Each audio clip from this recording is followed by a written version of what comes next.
गणपती विसर्जन झालं तसं लालबागच्या गणपतीचं पण विसर्जन झालं, बट ते खूप लेट झालं. नंतर माणसाने त्याबद्दल खूप सारे ऑब्जेक्शन घेतले की बाबा हे रिझन होतं, ते रिझन होतं. सगळ्यांनी ऑब्जेक्शन घेतले. खरं तर गुजरातवरून तराफा आला, म्हणजे इतक्या टेक्नॉलॉजीज असून सुद्धा लालबागचा राजा कमरेपर्यंत पाण्यामध्ये होताच कितीतरी तास.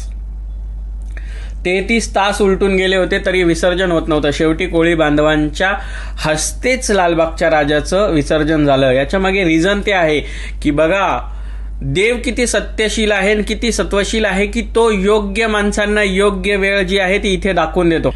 मुलींना लाथाने मारणे, देव वाईट नाहीये, मंडळ वाईट नाहीये, पण त्या मंडळात कार्य करणारे जे कार्यकर्ते आहेत ना, त्या नालायक कार्यकर्त्यांमुळे मंडळ बदनाम झालं. अनेक मूर्त्या होत्या ना, गणेश गल्लीचा राजा होता, तेजू काय होता, सगळीकडचे राजे होते, ते त्या मूर्त्या त्याच्यापेक्षाही मोठ्या छोट्या ह्या सगळ्या गोष्टी, तरीही त्यांचं विसर्जन होत होतं.